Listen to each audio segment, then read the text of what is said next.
વરાછામાં આંગડિયા પેઢીના કર્મચારી પાસેથી લૂંટનો મામલો. સુરત ક્રાઇમ બ્રાન્ચની ટીમે આરોપીઓને ઝડપી પાડ્યા. સુરતના વરાછા વિસ્તારમાં એક જ આંગડિયા પેઢી આરએમ મહેન્દ્રકુમાર એન્ડ કુના કર્મચારીને પોલીસ તરીકેની ખોટી ઓળખ આપી ₹16.56 લાખના સોના ચાંદીના દાગીના તથા હીરાના પાર્સલની લૂંટ ચલાવનારા તેમજ આ જ આંગડિયા પેઢીના કર્મચારીની નજર ચૂકવી 25.02 લાખના સોના ચાંદી તથા હીરાના પાર્સલ ભરેલ થેલો ચોરી કરનાર આરોપીને સુરત શહેર ક્રાઇમ બ્રાન્ચ દ્વારા ઝડપી પાડી કાયદેસરની કાર્યવાહી હાથ ધરવામાં આવી છે. મળતી માહિતી મુજબ સુરત શહેરમાં ગત 15મી જૂનના રોજ વહેલી સવારે 4:30 વાગ્યાના સુમારે વરાછા રોડ વૈશાલી 3 રસ્તા પાસે અમદાવાદથી સીવાય ટ્રાવેલ્સમાં હીરા તથા સોના ચાંદીના પાર્સલ લઈ આવતા કિરણ રાજપૂત નામના આર મહેન્દ્રકુમાર એન્ડ કુ આંગડિયા પેઢીના કર્મચારીને બ્લુ કલરની 4વ્હીલર ગાડીમાં આવેલ 4 અજાણ્યા ઈસમો ક્રાઇમ બ્રાન્ચ તરીકેની ખોટી ઓળખ આપી 4વ્હીલર ગાડીમાં અપહરણ કરીને લઈ ગયા હતા.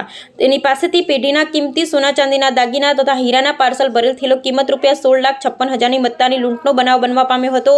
જે અનુસંધાને વરાછા પોલીસ મથક ખાતે સંલગ્ન કલમ હેઠળ ગુનો રજીસ્ટર થયેલ હતો. Bureau report Sunil Ganjawala, Surat.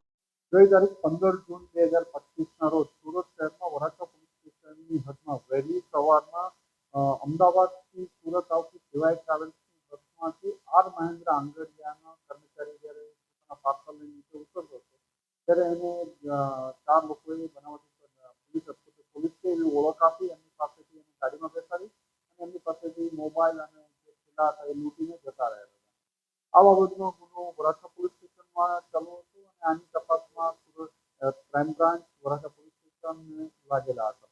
દરમિયાનમાં 17 રોજ ફરીથી આ જ આંગડિયા આર મહેન્દ્ર આંગડિયાનો કર્મચારી ફરીથી સીવાય ટ્રાવેલ્સની બસમાં જ અમદાવાદથી સુરત આવતો હતો અને સુરત આવતો હતો. દરમિયાનમાં સુરત પહોંચ્યા પછી જ્યારે એ બસમાંથી નીચે ઉતરતો હતો અને બેગ પાછળ રાખી અને આગળ જોવા ગયો કે એમના કર્મચારી આવી ગયા કે નહીં, ત્યાં પાછળથી કોઈ બેગ લઈ બારીમાંથી આપી અને ફરીથી આ જ આંગડિયા સાથે ફરીથી ચેકિંગ કરી અને એની બેગ લઈ અને એક ગાડી પાછળ અમદાવાદથી એનો પીછો કરતી હતી.